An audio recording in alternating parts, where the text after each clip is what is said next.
In his short 12-year career, Marc Bolan achieved 4 British #1s, 3 #1 LPs, with record sales topping 60,000 a day. He lived the iconic rock and roll dream, constantly evolving on the journey, from teenage mod pinup to rock god, idol to millions.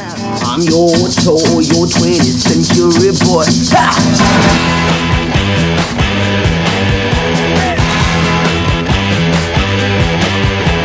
Rock and roll's a bitch. I mean, you got to come on like a bitch. I mean, you can't be real. And I'm not the boy next door, you know. I never was. That's why I'm successful. I don't want to be the boy next door, and they don't want me to be the boy next door. So in fact, on that stage, I'm at liberty. I'm in a realm of fantasy. I can do whatever I want to do and get away with it. Marc has left a canon of work that any 29-year-old would be very proud of. If you play a T-Rex record now, they're as vibey as ever. They celebrate life, they celebrate sexuality, they celebrate fun. He was Elvis, he was Cliff, he was Jimi Hendrix. He was the lot rolled into this strange new package.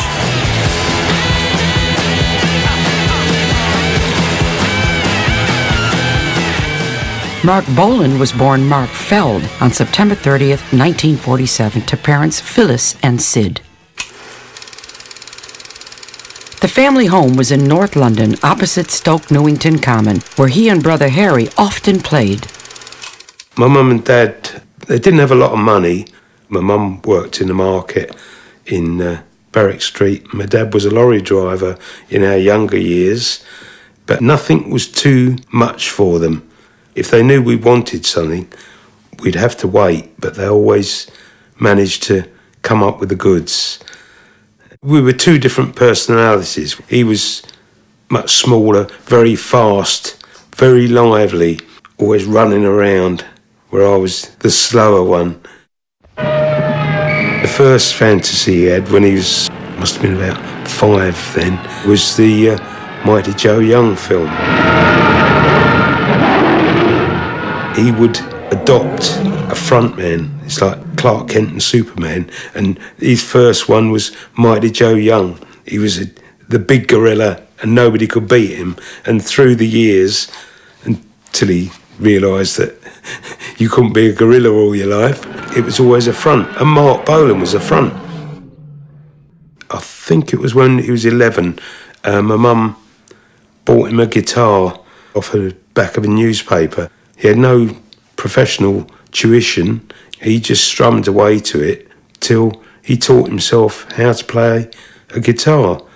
I think what I remember mostly about the visual aspect of rock and roll is The Girl Can't Help It, seeing that film, which I remember seeing Eddie Cochran, the way he held his guitar and moved, looked good, you know? Little Richard put his foot on the piano, and that felt very outrageous. I think Elvis was a man, because he really used to wiggle his bum, you know? He used to get down on that. And that influenced me incredibly, I think. I always used to be very impressed with the fact that he always had a guitar there. I mean, that to me was the ultimate showman thing. Just sort of pushed it behind his back and threw it around. And of course the hair was very much part of a rock show, I think. Little Richard had about a 7-inch quiff, didn't he? And Elvis is, you know, was always so greased up and always had like a hole in the front of his quiff that used to blow my mind, you know? Ain't no cure for the summertime blues. One person who knew Marc well during his formative teenage years was school friend Richard Young, who sat at the next desk to Marc for 4 years. I first met Marc Feld. I was age 11. We were put into the same classroom and we sat together. We all hanged around Stamford Hill outside this amusement arcade, and all the guys had their GS Vespers, and he was the individualist. He was the face. He was the catalyst of this whole new era that was coming through of guys trying to be very fashionable. There was something very mystical about him, and I picked up on it very, very quickly from sitting next to him in school. On any given Friday, if he didn't fancy going to play games, he would say to me, "Come on, Richard, just get out of here." I said, "Okay." We used to play truant, and we used to go down to the West End, to Barrack Street Market, where his mum had her vegetable store, my dad had his ladies' hosiery store, and we would catch money off them and go down to Old Compton Street, and there was this wonderful shop there called Sportique.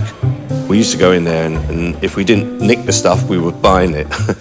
I mean, Marc was the only person I know that when I came to school, age 11, 12, 13, he'd be wearing handmade suits, you know, from tailors from the East End. And it was Marc's taste in clothes and not the music that was soon to dominate his life that gave the 15-year-old mod his first taste of fame when a 60s lifestyle magazine paid a visit to Stoke Newington. Marc ended up in Town magazine in, I think it was September 1962. It was an issue devoted to youth, precociously young, but immaculately dressed in, top mod kind of gear, everything carefully, the exact amount of buttons, the button-down shirt, the vents at the back. I mean, whatever it took to make him look different. Marc Feld to me was the foundation of the person that I became, and the things that influence me now all stem back from that period of that valuable 4 years I spent with Marc Feld in school. He wasn't interested in school, and in the end, the school agreed with him, and they just let him go his own way. I left school at 14, I was expelled. Why were you expelled? Well, it was very amicable. I just didn't think they were teaching me the things I wanted to know, so I didn't go too much in the end. Played truant all the time. He did a couple of odd job things. He worked in the Wimpy Bar, I think, and a clothes shop. But in between, most of the time, he just carried on with his aim of getting into the music business at some time. Marc's hanging out with people who might be able to help him with his dream of getting to the top soon paid off when he met the teenage presenter of TV's popular The 5 O'Clock Club. I met Marc Feld when I was about 15 at a party. He came back to my place, and I just rented my first apartment in those days. Everybody came to the flat because, one, I was young, and two, it's a place to crash out. He got quite comfortable in this place, obviously so. Like most people, just moved in without asking, and never anything as vulgar as rent. He was obsessed by being famous. He, for hours and hours and hours, would be sitting cross-legged on the floor, playing his little guitar and singing to himself. It occurred to me one day, because I was doing this little pop show thing called 5 O'Clock Club, that maybe I could get him on the show. And then I thought, well, if I can get him on the show, then we should sign a contract. I'll be his manager. And he said, will you be my manager and get me on the show? And then we went to Regent Sound in Denmark Street, and he picked a song called Blowing in the Wind, which was Bob Dylan's song. How many roads must a man walk down before you can call him a man? Marc did style himself as a Dylan-style folkie for a while. Also, it was quite easy to do. If you knew 3 chords, you could bash out a folk song. Before she can sleep in the sand. You listen to those multiple takes of Blowing in the Wind, and it's pretty grim. He hadn't found his true voice yet. When record companies passed on Blowin' in the Wind, Marc moved on in search of new inspiration and met the more worldly wise American actor Riggs O'Hara.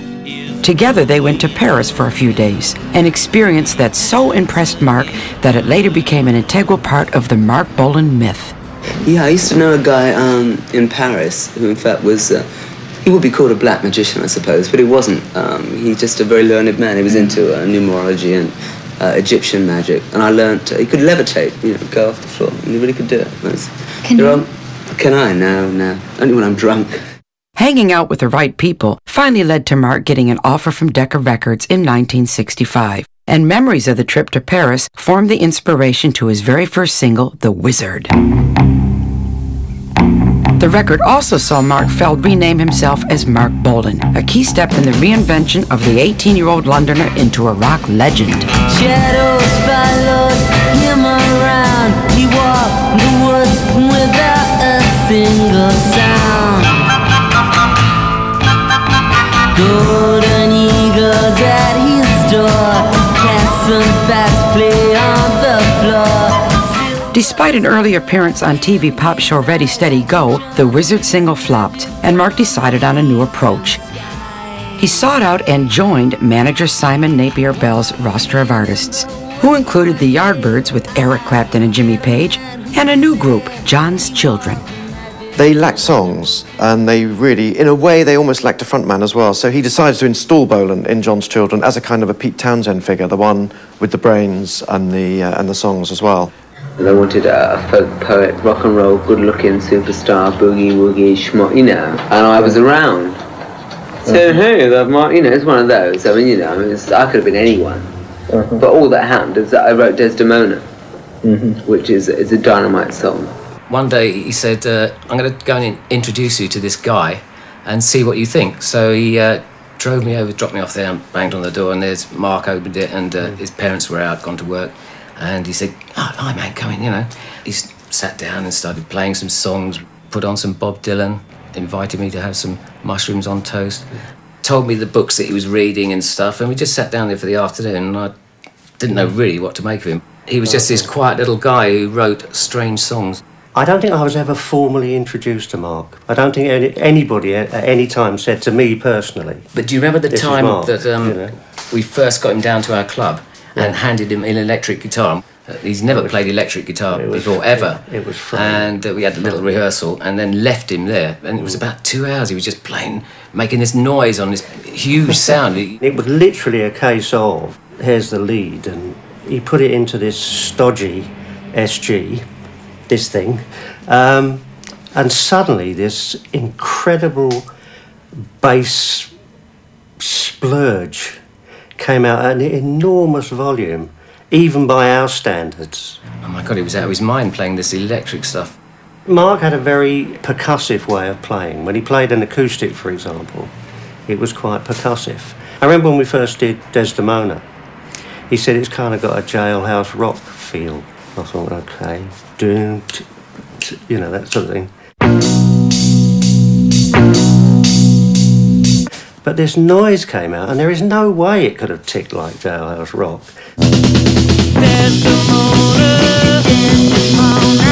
Lift up your skirt and fly. In April 1967, John's Children supported The Who on a German tour. After a few numbers, you know, I'd just leap into the audience. Mark would be sort of having feedback from his guitar and smashing chains on the stage. John would see rolling around, and I'd have a fight with him, and we'd have blood capsules and, you know, rip all our clothes off. And then, of course, you know, riots eventually did ensue. But the riots were the last straw for The Who's management, and John's Children were thrown off the German tour. Do you remember on the way back from Germany, we stopped off in Luxembourg? Well, the car broke down, you know. Well, no, we went and saw Ravi Shankar. Yeah.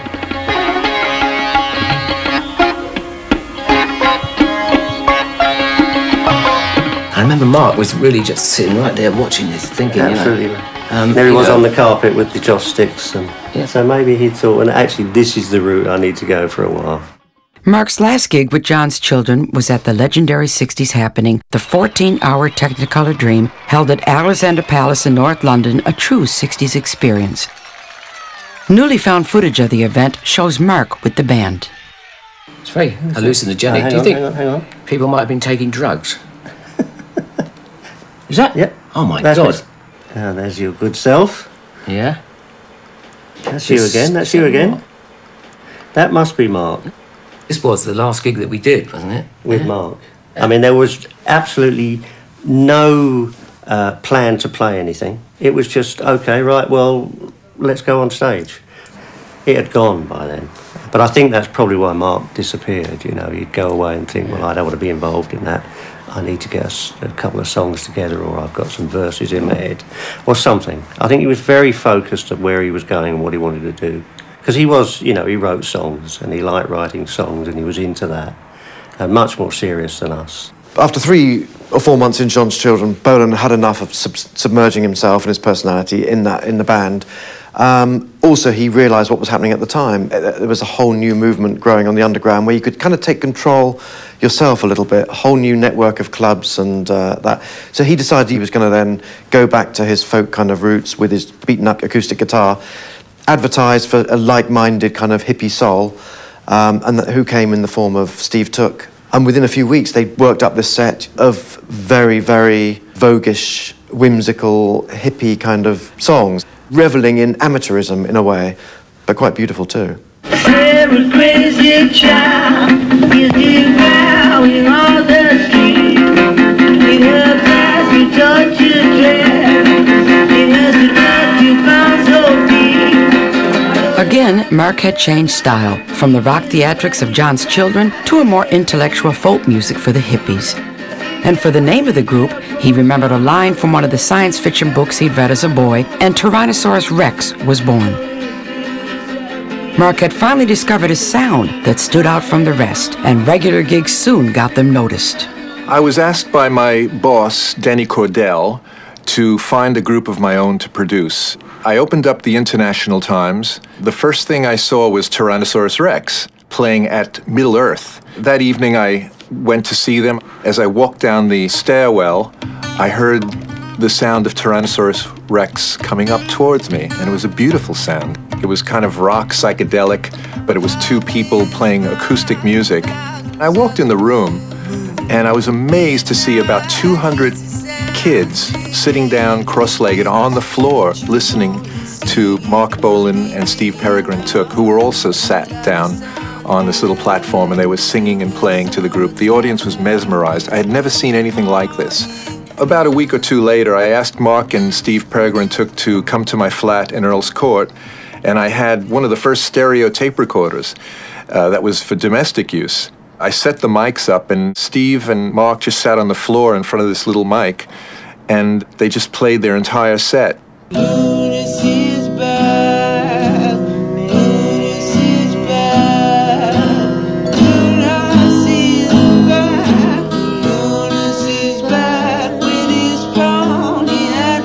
I played those demos to my boss just to remind him how good the band was, and then we signed them shortly afterwards. My friends and I saw them several times in 68, 69. I used to know Marc's playing as sitting cross-legged on the floor with an acoustic guitar and a guy on the conga drums. I was a huge fan. I loved his airy-fairy nonsense. I loved it. All these songs about elves and things like that, and this bleating Larry the Lamb voice, and Steve's banging congas. It was charming. There would be girls there in sort of hippie-type floaty dresses. May I read your tarot? A guy trying to lay acid or hash on you. There's a lot of drugs about at the time.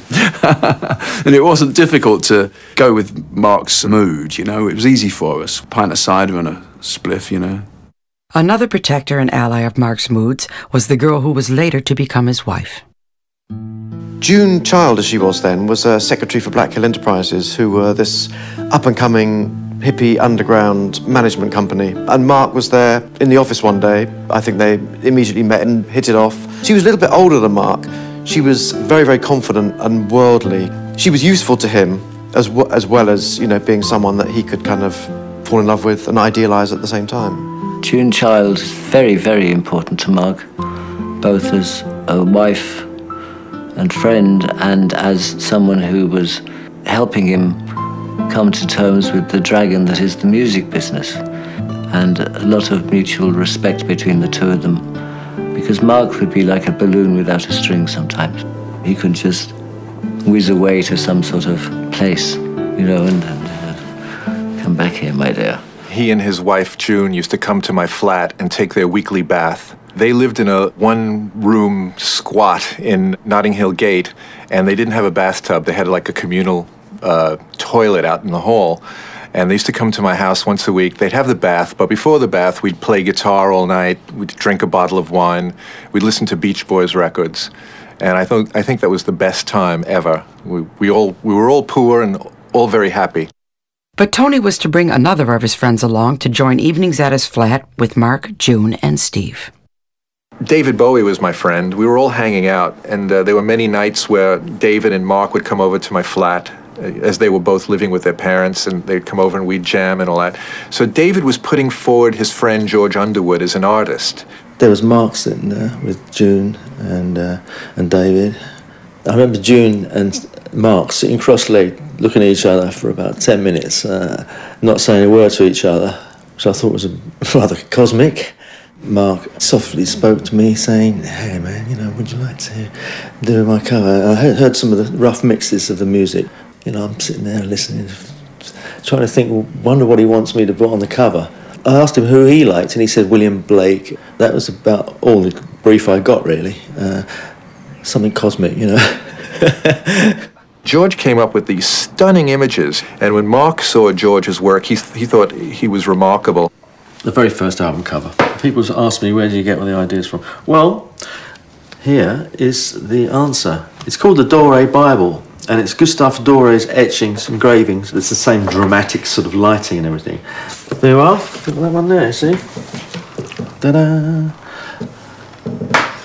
I thought it was one, a really good for the cover.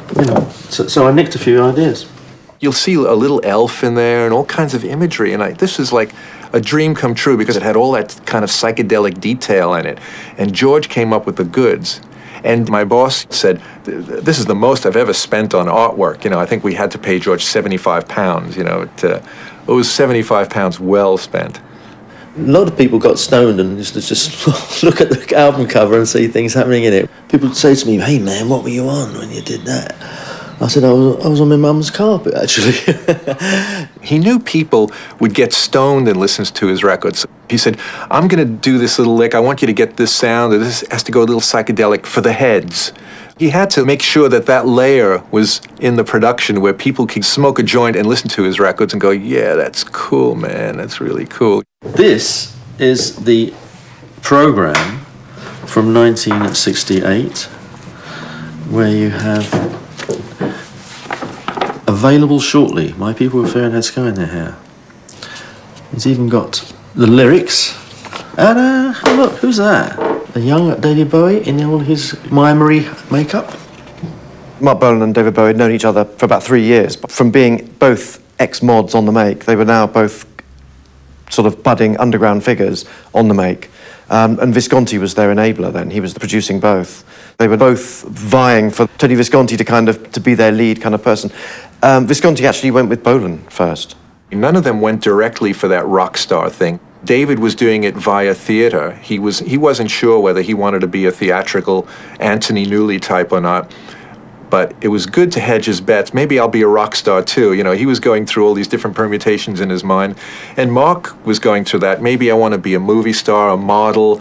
Oh, I'll pick up a guitar and I'll be a folk singer. But it's very interesting that both of them had early stabs at being a success or being a star, but they weren't quite sure. So they were following each other very, very closely in that period. But Tyrannosaurus Rex pipped David Bowie to the post as Tony's successful home-recorded demo tape meant they went into the recording studio first. It was the first time I went into the studio and made an album. And Marc was kind of very green in the studio, so was I, in respect to how to record this band. I already knew how to record a rock band or a pop band, but here we had an acoustic guitar and a bongo drum player, and we had to maximize the sound. I'm the first to admit I didn't know anything about that. So I used an engineer that my boss used a lot, a guy called Gerald Shevin, and we had a budget of 4 days in the studio. And let's face it, in 4 days you can't get up to many tricks. So we carefully rehearsed the album in my flat, and we worked out in detail what the overdubs were going to be. And we went in and we did our best. Unfortunately, Gerald was the first of many engineers who didn't really know what to do with this sound. So we were at a loss, and I know Marc and I were always disappointed about the sonic quality of the album. However, the performances were great, and those sessions produced Deborah, which was Marc's first hit single. It was a minor hit, and it got his name about, and certainly we broke some ground with that. And we got a great ally, of course, John Peel, who was one of the DJs who repeatedly played Deborah over and over again. Jimmy Young suggested on the radio the other day that I was Tyrannosaurus Rex, and if he's listening this evening, he's really going to appreciate this next trick. This one is Deborah.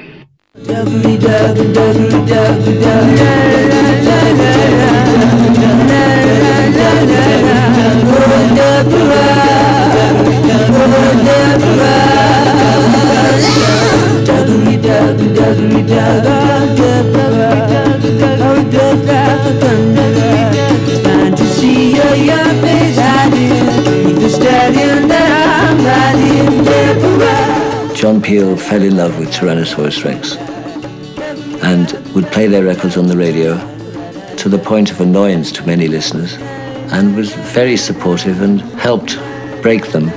John Peel was probably Marc's best friend at the time, besides me.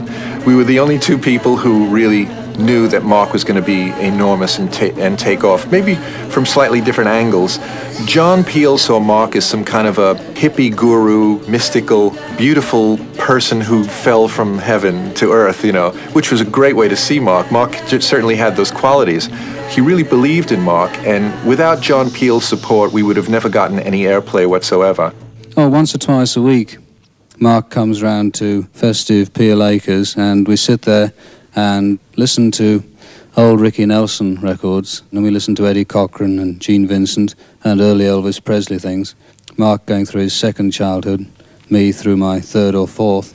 We came up with this wacky idea to get Radio 1 to play Deborah. So we went to Hamley's and bought these little plastic Tyrannosaurus Rex dolls. And we spent all afternoon, Steve, my girlfriend, Marc, and June, we decided to paint them in psychedelic colors. And then we hung these little signs around each dinosaur's neck. It said Deborah, which we misspelt. We put an H on the end. And when Marc saw it, he said, "There's no H," you know, and got very upset about it. But we got some airplay out of that. It did work. It was a wacky scheme, and we sent it to BBC, and some DJs played the record. Songs were flowing out of Marc so much so that a second album was released in October 1968, with a third album only 7 months later. Handsome life is a law, we trust in him to move like the wind. Just a friend and colleague. The elements and oceans congregate on his brow. He moves in style like a raw crocodile. We put him down, down, down, down, down. We put him down. Marc was very intuitive. He didn't study music, and he didn't read music, and he didn't actually know the names of chords. He knew the shapes of them, and he knew how they worked, but terrific sense of musicality. Marc and Steve were a true 50-50 partnership. Steve was a remarkable musician. He could play many, many instruments. He played percussion, he could pick up a bass or a guitar. He would also sometimes play some cello parts. And then his backing vocals were great too. But after 2 years and 3 albums, all was not well in the group. I think 2 things contributed to this split between Marc and Steve Took. One was Steve was a true hippie. He would live in squats. He'd go missing for a few days. He'd turn up with his big bags under his eyes. He had a drug bust, and some police found some hash on him. Steve being busted was something, you know, it didn't have the chic it had years later, like a, you know, drug bust, doing rehab and things like that. It was really a stigma. It was terrible to have that on your name in those days. And when you were busted, you were a criminal, you know. He looked terrible when he came out of prison. He was a broken man. The second factor is Steve did the unspeakable thing. He said, "I want to do some of my songs." That will always break up a group. There's only one star in any group that Marc Bolan's ever been in. So Steve got the heave. Were you and Peregrine Took of one mind when you started out? Not at all, no. It was just basically something to do, something we loved doing, and we did it, and we did it for about 3 albums. But we were fated not to stay together, very obviously. Mickey Finn was brought in almost immediately after Steve Peregrine Took left.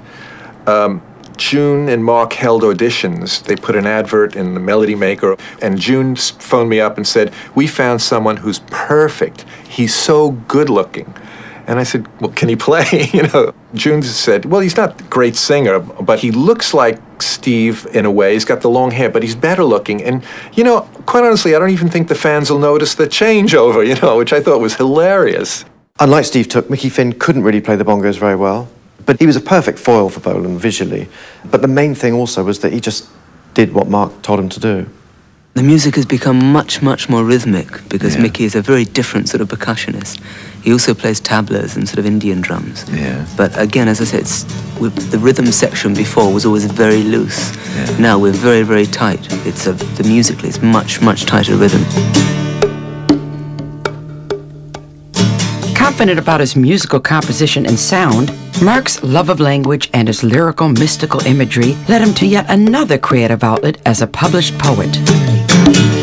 You can hear in the early Tyrannosaurus Rex records this non-stop barrage of weirdly constructed words that mainly put together, not for reasons of good sense, but because they sounded good together. Marc had encouraged his publishers to put out a book of poetry, The Warlock of Love, which was kind of quite rare for pop performers to have a book of poetry. But he really saw himself as a poet. And he dressed like a poet, he looked like a poet, he spoke like a poet. So he wanted to be a poet. One thing he did say was like, I want you to read The Lord of the Rings. Read this if you want to know what I'm about. And it wasn't so much about his songwriting or anything like that. He actually lived there. In his mind, that all existed. And he saw himself maybe as possibly a reincarnation of some bard or some wizard that lived in the time when elves walked the earth. It's okay with me. We're going to have poetry this evening, read by Marc Bolan. What are you going to read to begin with, Marc? I never title them, so it doesn't have a title. Okay, untitled piece number 1. There's a crawling sensation, an astral vibration that's sucking me into your sight. I can tell by your hair in the juniper chair and the piratey twist of your mouth. There's a crawling sensation, an astral vibration that's sucking me into your sight. The next album, released in March 1970, heralded a new sound for the new duo. A Beard of Stars was a big turning point. He had enough money, he got his own electric guitar, and he had been studying Hendrix and Clapton. In fact, he went to visit Clapton one weekend. Marc came to me on the Monday and he said, I sat at the feet of the master. You know, he apparently just sat on the floor and he watched Eric Clapton play.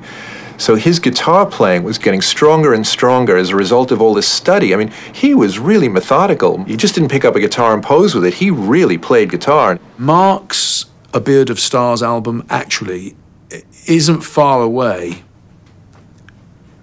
from being on a par with Revolver. It's a masterpiece, a seminal album. And that's when he first played on record, an electric guitar. That was his Les Paul going crazy on Elemental Child, is something to behold. It's a fantastic record.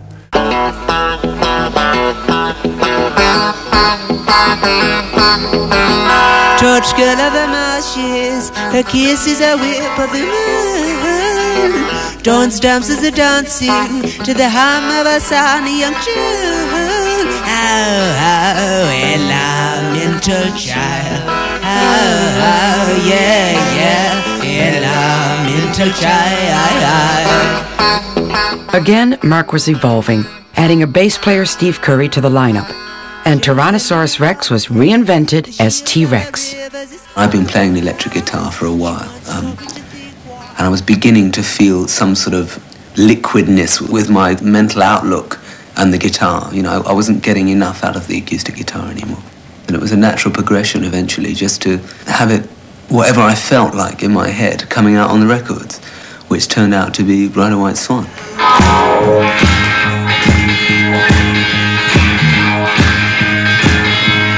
Riding on out like a bird in the sky, wings riding on out like you were a bird.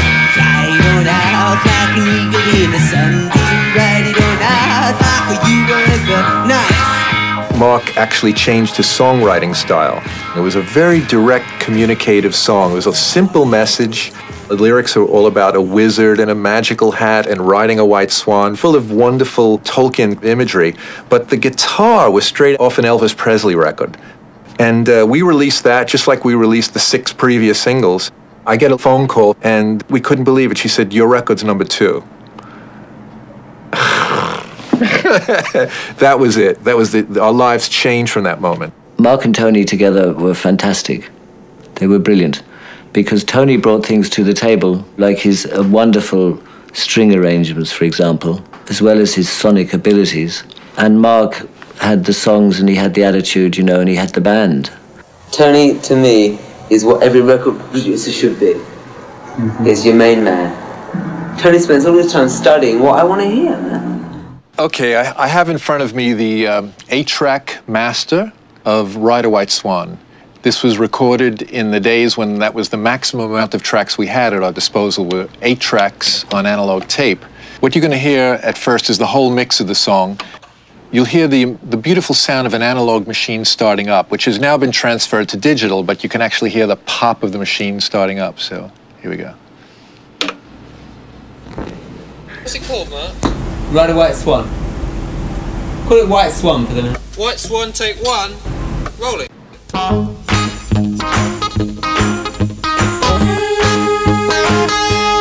Write it all out like a bird in the sky was. Write it all out like you were a bird. Fly it all out like an eagle in a sunbeam. Write it all out like you were a bird.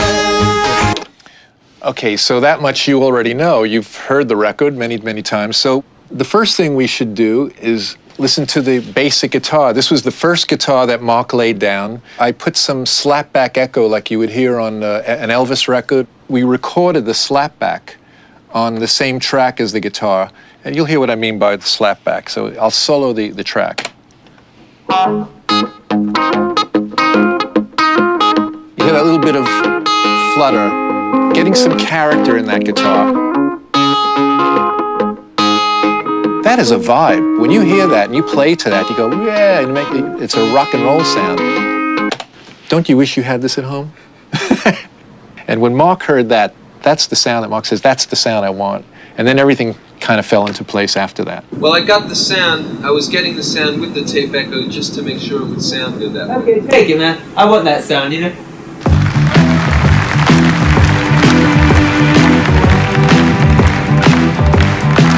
She's my woman of gold, and she's not very young. She's my woman. To enhance that magic T-Rex studio sound, drummer Bill Legend was the finishing touch to the T-Rex lineup as they got their first #1.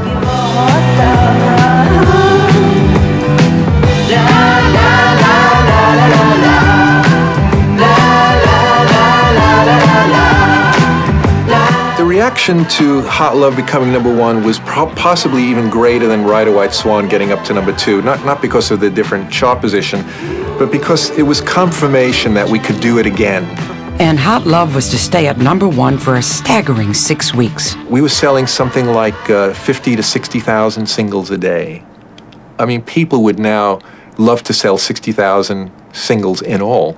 We knew it. We knew how to make hit records. That was confirmation, and we were loving every minute of it.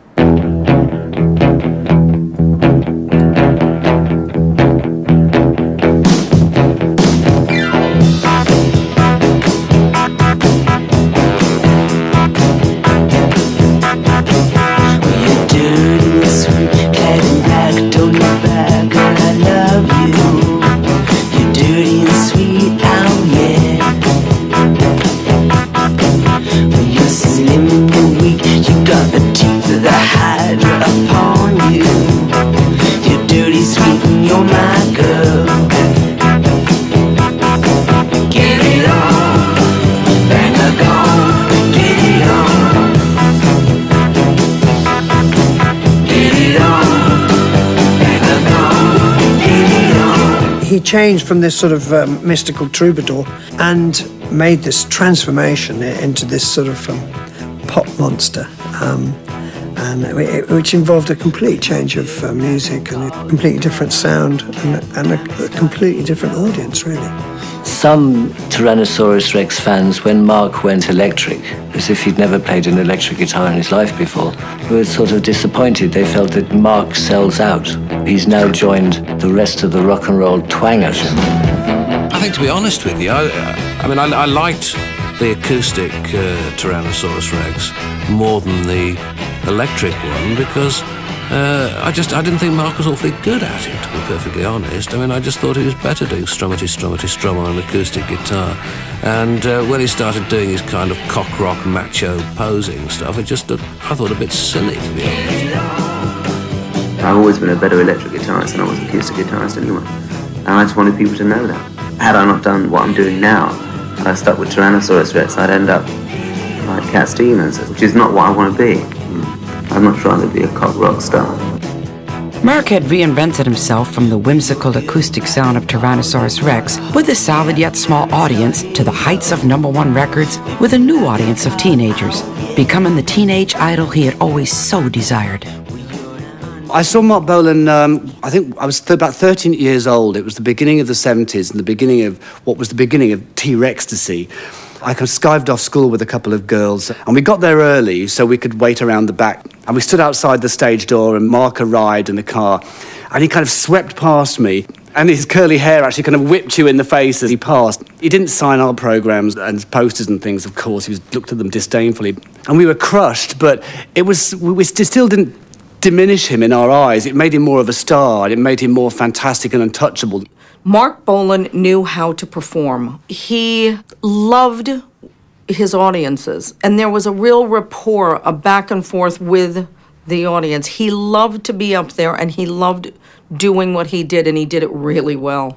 He got down on his knees and he played his guitar with a tambourine, like very Hendrix kind of, throwing back his head, and he did those kind of phallic guitar movements that he did. And it was just, the sound was just so overwhelming at that time, the electricity of the sound. I remember getting up in the aisle. I was idiot dancing in the aisle and just overwhelmed by the electric guitar of Marc Bolan and T-Ecstasy. It was that moment of T-Ecstasy.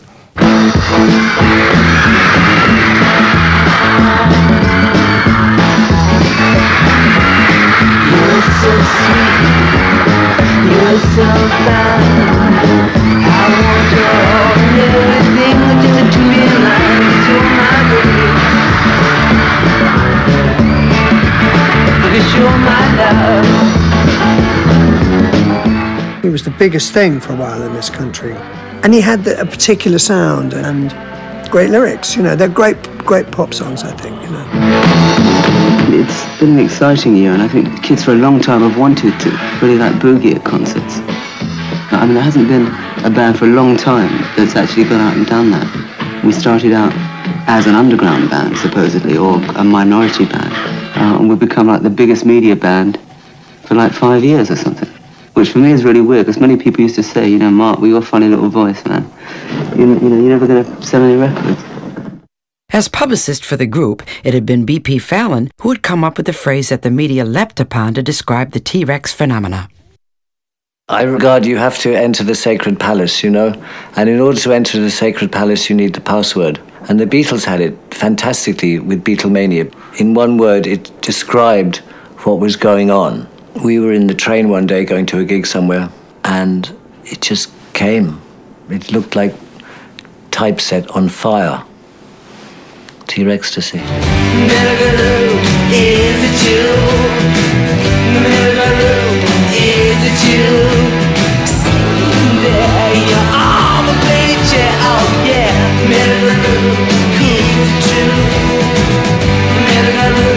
Is it true? It was an amazing time. I mean, every single newspaper had a picture of Marc Bolan on the cover, on the inside. There were interviews.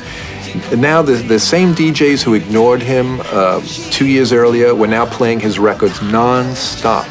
It was exactly what Bolan wanted, what he strived to achieve, what he dreamed of since he was young. Magnified version of himself reflected back to him. He did love being famous. He knew what he wanted, and I think he just went for it. And it was all very instinctive, I think. To Marc, fame was air. It was oxygen. Everyone wanted Marc Bolan at that stage. It was, you know, it actually got quite dangerous on the road where you got fans there with scissors actually chasing him, wanting a lock of that iconic hair that he had. Fame is what Marc Feld had always wanted, just like his childhood heroes, and he had finally become rock idol Marc Bolan after carefully watching and learning from others on the way up. And he always said that he wanted to be the star. So from about 9 or 10, he was self-educated. Even in the music business, he used to pick people's brains and use it later on to help him on. But Marc's childhood ambitions of being famous meant that the music business was merely a part of the far more important fame game. I mean, the truth is he didn't take himself and the art form seriously. It was a game he was playing, and he had a game plan, I think, and he mixed with professionals that he listened to. I'm not sure he took it all at all seriously. It was a vehicle for Marc to appear in public and be a star. That was what mattered to him. Did you enjoy the sort of Tyrannosaurus Rex period more than the teenage adulation? Much less. I enjoyed it much less. I always wanted to be a teenage idol. I think every person wants to be. It's lovely to be worshipped and all that, as long as it's real. I mean, what a gas, 8,000 people come and see you. And what do people think to show off in front of 8,000 people? It was great because it was just people letting their emotions out, and that was needed in rock and roll. It had got too bloody bearded and too bloody boring and too bloody let's think about it. Let's just go for it. Fuck it. Rock and roll. A T-Rex concert was really wild because those were avid fans. Those girls would have literally, I mean, talk about throwing themselves on a stage and everything. They were pretty wild. But the cool thing about Marc was that he also had a crossover to the guys. Boys liked him because they wanted to be like him. And of course, girls wanted to sleep with him. So a T-Rex concert was a really good party. Marc's rock and roll dreams had come true. And just like his childhood heroes, he became a star of the silver screen. You can see clearly in the Born to Boogie film that the concerts were as unruly as Beatles concerts. People were screaming non-stop. I mean, right through the songs, right through the introductions. It was very interesting, the changing of the guard, you know, between Beatles and T-Rex. Because there you had all these people in the audience at the Wembley Empire Pool going completely bonkers, having the time of their lives. And there, in between the crash barrier and the stage, was this chap with the beard urging on his camera crew enthusiastically. And no one really noticed him, and that was Ringo. And the Beatles had been the big cheese, and now the big fromage was Marc. But Ringo was helping him put his crown on. And that was a kind of a beautiful moment. To have a Beatle shooting Marc Bolan was for him like an ultimate accolade. We play for the kids that never saw the Beatles, never saw Jimi Hendrix. They're seeing us as those sort of people, you know, because they never saw it, they weren't around then. Music was never the same for me. Again, after that, I had to get rid of all my old record collection and really just discover Marc Bolan. Know that love is yes indeed. Boy, don't know what to do. You had him jamming in Apple Studios with Elton and Ringo. So a sense again that he'd really, really made it.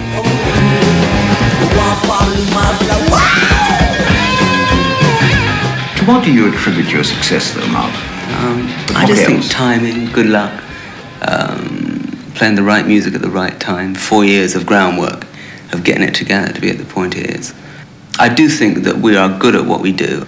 We've been really the only real visual band to come out of England that was made music for the kids for 4 years, 5 years. I think it was Marc who was really responsible for opening the door to people like Bowie as well. He really opened that door to the 70s, and he was that bridge from the 60s to the 70s, from the 60s hippieism and the kind of hippie rock to the pop of the 70s.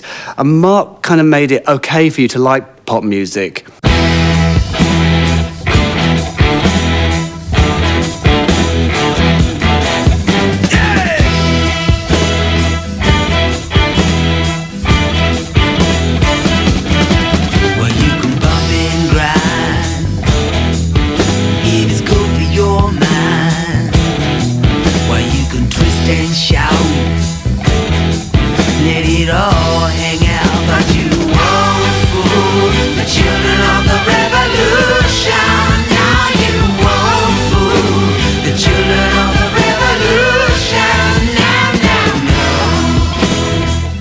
But you do dress up when you go on Top of the Pops, for example. No, I mean, the clothes that I wear on there, I wear normally.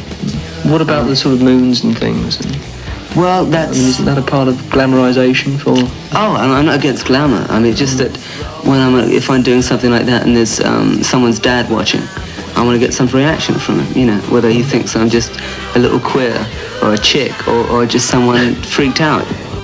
And as his brother remembers, Marc's passion for clothes had started even before his teenage mod pinup days. One of the earlier books that Marc read was Beau Brummel, and that's where he started getting the ideas of cravats which weren't in vogue at the time we're talking about. He would design weird jackets and things like that. That's where he got the cloaks from in the early Tyrannosaurus Rex days. And so fashion was yet another way that Marc was like a human magpie, picking hints up as he worked out his apprenticeship until he was confident enough to create a revolutionary new style of his very own.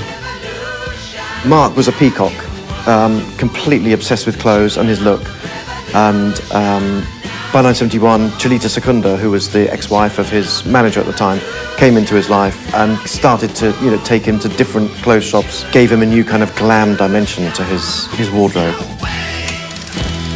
And nothing could have been more glam than introducing Marc to up-and-coming fashion designer Zandra Rhodes. Marc was definitely a larger-than-life person, accented by being in touch with someone like Chalita, who was definitely an exotic person. She decided to come to me for me to do some of Marc's new imagery. I think that Marc was an early forerunner of the glam rock with the makeup and the way he looked and being styled in women's clothes. These were definitely distinctive and unique. These were one-of-a-kind pieces. He made it acceptable to be glamorous and to wear ambiguously sexual clothing, and he really fully embraced it. Marc always dressed interestingly, like the little Anello and Devi girl shoes and stuff like that, and the little blouses and things like that. This is some of the pieces we got left of Marc's. This is a Zandra Rhodes top that he used to wear on stage. When I see him performing like that and the fact we put the long strings on it, I can see also the link with the collection that I did based on the North American Indian. Some of his trousers, and if you look at these, the waistline, that is when he was his thinnest. Marc Bolan was the epitome of what a rock star should look like. He wore things that were really sort of revolutionary. And of course, everybody copied him. This bag I've got here, Marc used to use it in his dressing room. Inside, we've got actual files of the glitter that Marc used to put on his face. The makeup came just for fun, really. And interesting enough, then you had people like the Stones, suddenly all, wearing eye makeup and stuff like that. And so it went beyond Marc and T-Rex and everything. It actually had a social impact. Certainly, there's been a change in England in 2 years, and we are part of the change. I mean, guys now can wear makeup. They can shout and scream.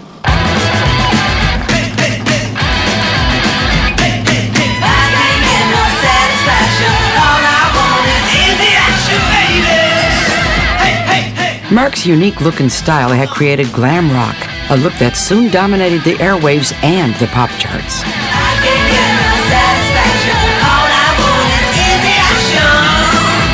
He was very, very image conscious.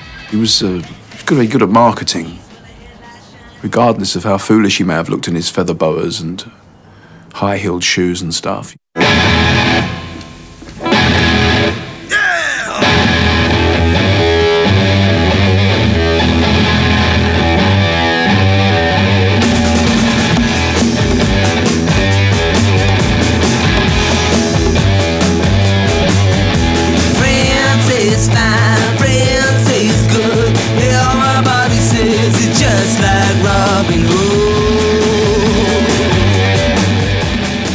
We're off to the States soon to do a tour.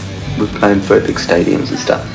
And I'm going to use chick singers and I just want a bigger sound, No secret, he was in love with American R&B, and he really wanted to make a record that was respectably funky and, had R&B overtones and all that. And Gloria was the doorway to him. When he saw Gloria and he heard her sing, she was blues incarnate. She was really the real deal. Gloria Jones' work as a performer, producer, and songwriter at Motown Records is what attracted Marc to her. But to many, it was her 1964 record, Tainted Love, that was most memorable. I was drawn to Tainted Love. It was a fantastic song, but I was drawn to it even more by Gloria's fantastic vocals of the track. And she brought into Marc this fantastic soul influence into his music, gave it another dimension and took it to another level.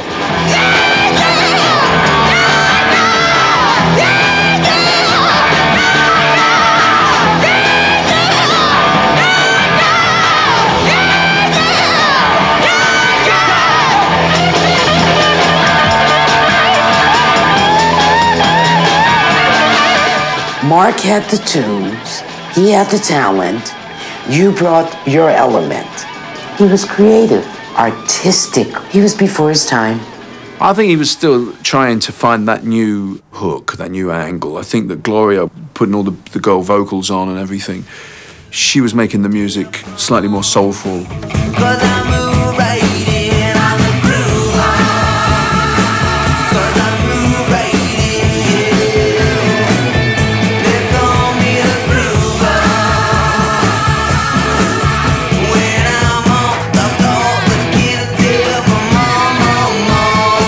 When Marc found fame, I think, he was on top of the world and at the top of his game. I think the shine started to come off fairly soon, though. I mean, he started to sort of celebrate with the fruits of all the fame as well. All the hobnobbing with the stars, all the champagne, all the cognac, all the cocaine, which was kind of becoming a staple diet of rock and rollers at that time. That really, I think, was the beginning of the downfall as well. It didn't take too long before that started to bite. Marc used to say, being in rock and roll and being famous was like riding a big Tyrannosaurus Rex, and you had to be very careful that you didn't turn around and chop your head off. Marc and I put away, just the two of us, God knows what he got up to with other people, but Marc and I put away what you put away in the mid-70s. By the bottle load and by the gram. It's what we did. He was losing grip on his beauty, on his innocence. The drug abuse and the alcohol abuse was making him grow old. He had 20 bottles of champagne and a boiled chicken in the fridge. It was sad, It was the beginning of this new period where he was turning into, I guess in many ways he was mirroring Elvis's life, Now he was getting ugly. We sold 60 million records or something last year. I know we did that, so I know that people are into what we're doing. Right? There's a lot of hassles. The pressure of every time you make a record, it's expected to be a #1 record. These things, if you think about them, can do you in. The pressures of constantly staying on top, being in the studio and on the road, had already led to Marc occasionally straying from wife June. But Marc and Gloria was to be rather different.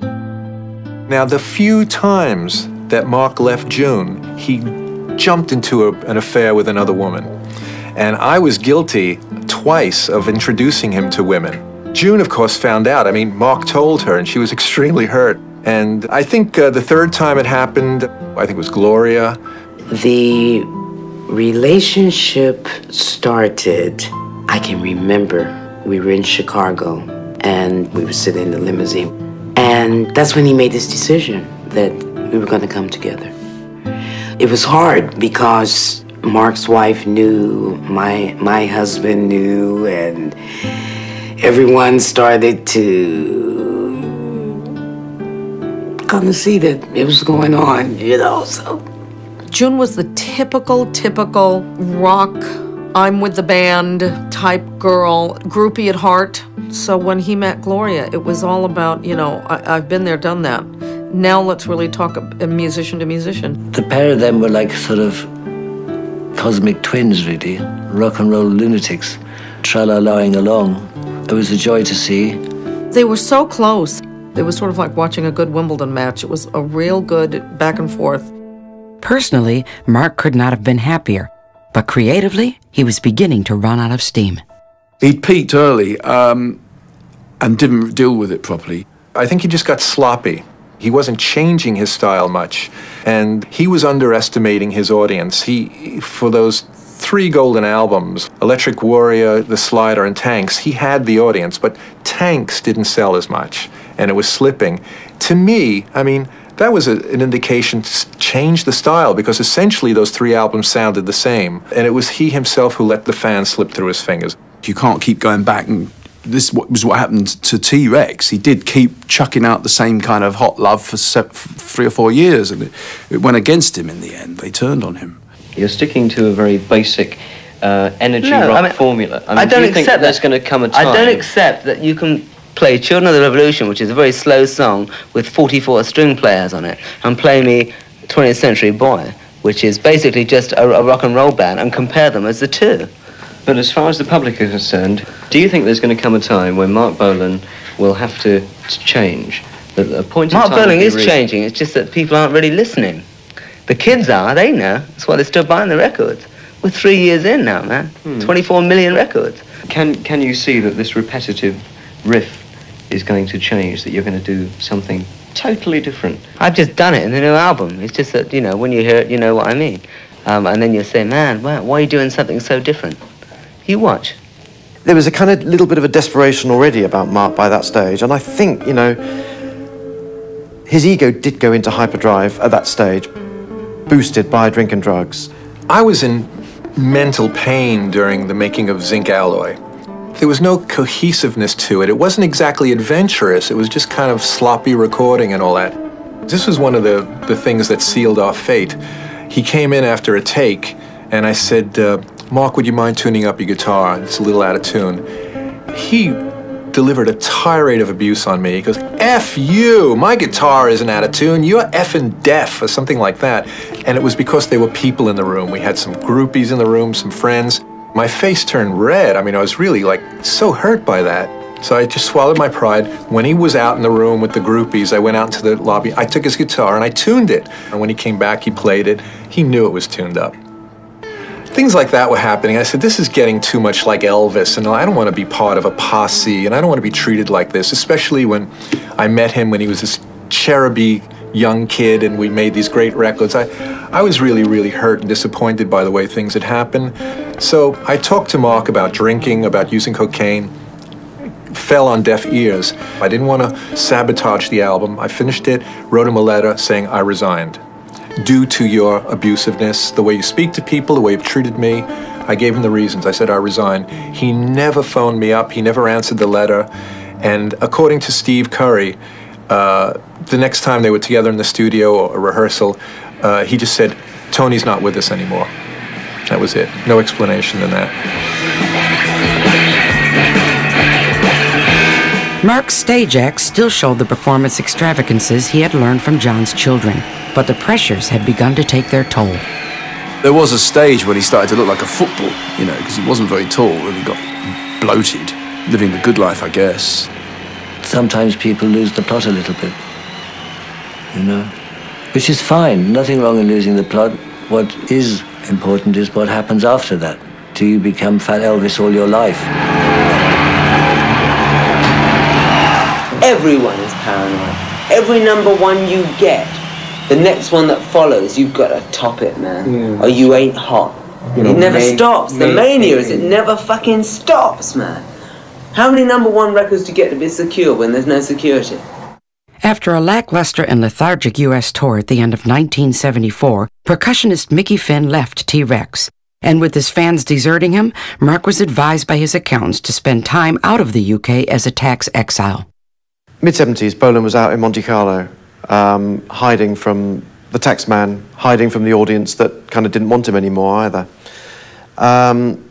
Becoming this kind of recluse in a, you know, Marlene Dietrich, Garbo, Rolling Stones, tax exile kind of thing, hoping perhaps that, you know, it'll create a bigger market when he came back home. Monte Carlo was a place where he was able to reflect.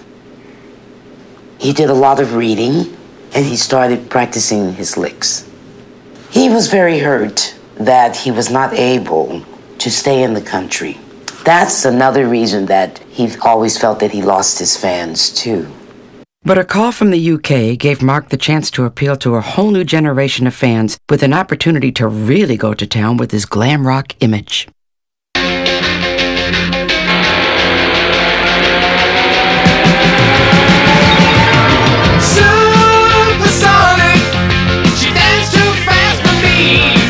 Well, Marc, by this stage, I mean, he always valued an audience. So when the offer came in from Mike Mansfield to appear on Supersonic, which was a children's show in the mid-70s, despised by rock and progressive rock fans and heavy rock fans, but, you know, for him, that was a place where he could actually find a home again. What Supersonic offered them was the chance at least to move around a studio and to sort of take part in this adventure, this sort of rock and roll musical extravaganza where they were given the chance to do whatever they want to do. And roll Supersonic, stand by Slick, stand by Marc Bolan, stand by John Miles. We were always reaching out beyond our fingertips to see what was out there visually to enliven the show. Marc was always a kind of a now person. He didn't relish going over the past, I don't think. No, he was always looking forward. Watching things like the Supersonic shows, which you know, a great, fantastic marriage of Mike Mansfield and Marc Bolan, it's just fantastic. And you watch those shows now, and he's so kind of overawed with being Marc But he kind of comes out of the rocket ship and he forgets to lip sync to the words, and he kind of seems a bit disorientated. Telegram Sam, Telegram Sam, you are my main man. He almost has this kind of like 1920s kind of like silent film star kind of makeup. But all those things were fantastic. They're what made you like him even more. One moment I remember was when he said to me, "What are you going to do to me next, Mike?" And I said, "Well, we're going to build a swan for you in the studio." And he said, "Well, what are you going to do with it?" And I said, "Well, you're going to ride this swan around the studio." And we filled the studio with dry ice, and he came in and he saw this white swan and he just simply couldn't believe it. Catch a bright star and place it on your forehead. See a few spells and baby, there you go. Take a black cat and sit it on your shoulder. And in the morning you'll know me now. There were those around Marc who encouraged the super posy performance. His presentation was very often unnecessarily over the top. You know, it was just like as many feathers as possible or whatever the fuck, you know, rather than any finesse. I did try to talk him out of it and try to ask him to suggest to him rather that he should temper his performance a little more with the slightly more serious Marc, you know. If that was the only film left of Marc Bolan, I would be very disappointed. Next to Mike and Bradford. Marc was sort of pop theatre, and he was made for Supersonic. Supersonic was made for him. With his appetite back for performing, Marc decided it was time to do something about his other appetites. We went to the health farm, and Marc says, "These people are going to kill me in here," you know, because, I mean, they were doing the hose, and they told him that his heart was of a 70-year-old man. And that's when he realized, oh, I have worked 10 years. I haven't taken one vacation. I have done nothing but create, write, record, and not live. And so that was the first beginning of, I've got to become healthy. Then the baby, I must live for my child. You've just become a father. How do you feel? Do you feel different? I'm still wanting to feel different, but I'm still wanting to grow up, you know. And I haven't done that yet. No, it's lovely. I helped deliver the baby as well. It's called Roland Bolan. Roland Seymour Bolan.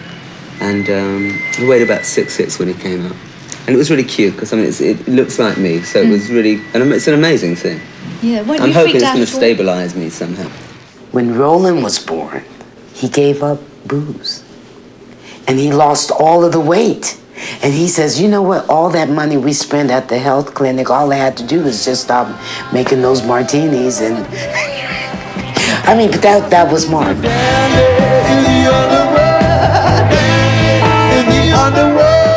The birth of baby Roland Bolan gave Marc a new enthusiasm for his music, with the release of the 1976 Futuristic Dragon album and Dandy and the Underworld the following year.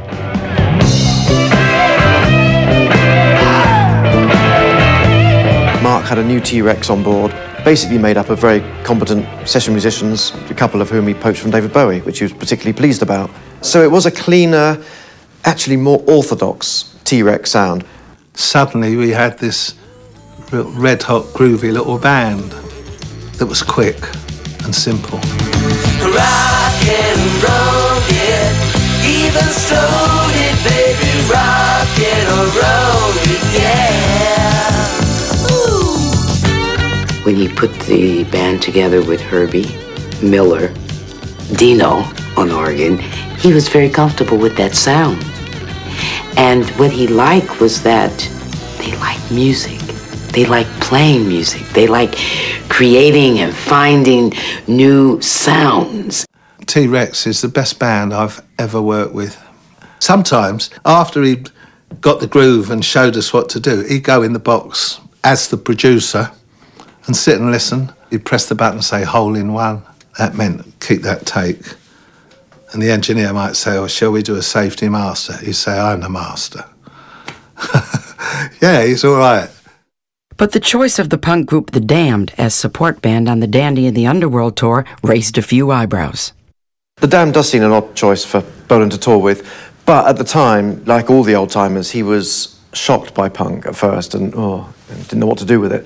Then he realised that he could nail his mask to it. Everyone said, hey, Mark, you're crazy to do these places. We played them, we sold them all out. The Rainbow was sold out real quick, everywhere real quick. And they said, hey, they're a punk audience, my audience. I mean, it was 3/4 Marc Bolan audience, a quarter Damned, and it ended up 100% a rock and roll fan club.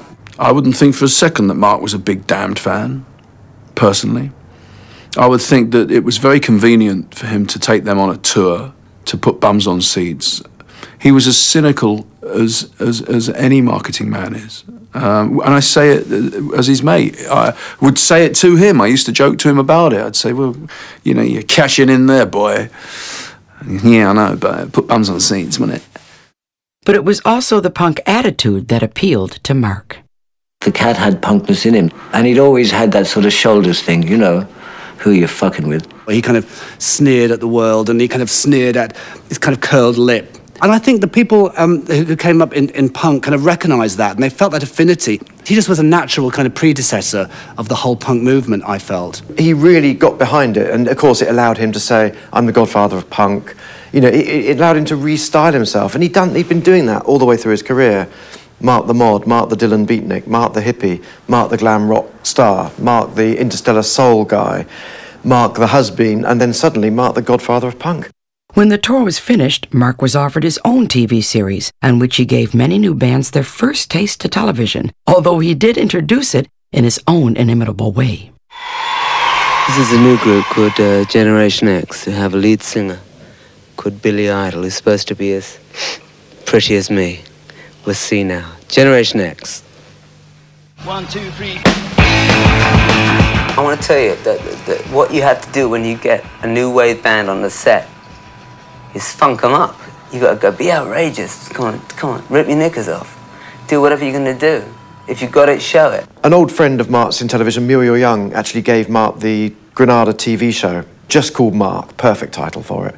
Again, it was the children's straight back from school TV slot, but Marc would take any slot that was kind of going. But, you know, for him, that was a place where he could actually find a home again. The other interesting thing about that is that Bolan always believed in the power of pop music on children, because that's what inspired him as a young boy. Seeing Elvis, it was an invitation into this strange new world. So it appealed to his vanity. They're going to see me, you know, with my corkscrew locks. The very last thing that we did with Marc, David Bowie was the special guest on the Marc programme, and we all felt there was a little bit of extra adrenaline flying about just because two greats on the same programme. Thank you for goodbye and all the boys in the band, David, everybody, all the cats, you know they are. This is a new song. 1, 2, 3, go!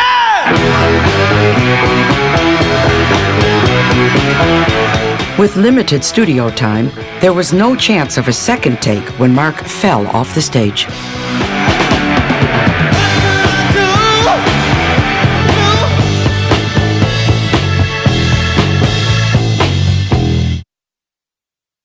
Only a few days after the recording of this last Marc TV show, Gloria returned to England after recording in the USA and went out to celebrate with Marc.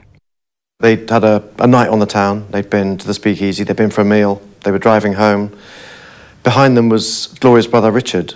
And he went over this humpback bridge in Barnes, only to look ahead of him and not see the Gloria's car continuing on, but actually just the smoke pouring out of it as it had veered off the side and crashed into a tree.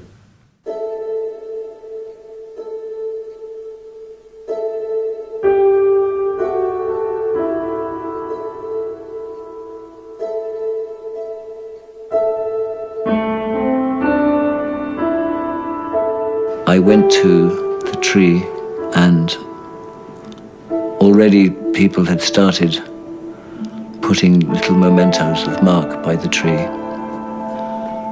There was glass and blood on the road, and I picked some of that up. There was no one else there at this point in time. And then it was just tree and And then this girl appeared, this gorgeous girl. And I found myself chatting her up. And then, ding, this thing happened, you know, and I could imagine Mark sitting there saying, you fucker, you know, there you are, you're gonna, you know, I died today, and there you're going, and you're looking at the tree, and you're chatting up a bird, you know, and laughing. And then it was all right, you know, then it was all right. And one realized that one had lost the physical continuity of a friend. But it doesn't mean you actually have to lose them, you know. It's very sad. But I like where he is now. He is very helpful to me. He's very kind to me. There is a touch of T-Rex in most groups. If it's maybe a lick or two, or maybe it's just the spirit, the vitality of T-Rex, to have music that high and that aggressive and that joyful. There's something about Marc and everybody, like he's really left a big legacy behind. Marc Bolan in 3 words: magic, magnetic, alive. Talent, generosity, sexy. A real star. Rock and roll puck. A bopping imp. Beautiful. Profound. Spiritual. He was a beautiful, kind man. My favourite performer. I mean that. Just because it made me feel good. I could be myself. Marc was realistic. Marc was clever, but he had a lot of love. He was of love. I miss him.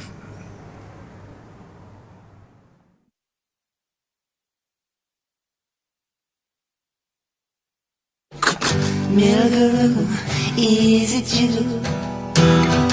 Milgaroo, is it you? Sitting there in your armor-plated chair, is it you? Milgaroo, is it true? Yeah, yeah, yeah. Milgaroo, is it you? Yeah, yeah, yeah. Milgaroo, is it true? Yeah.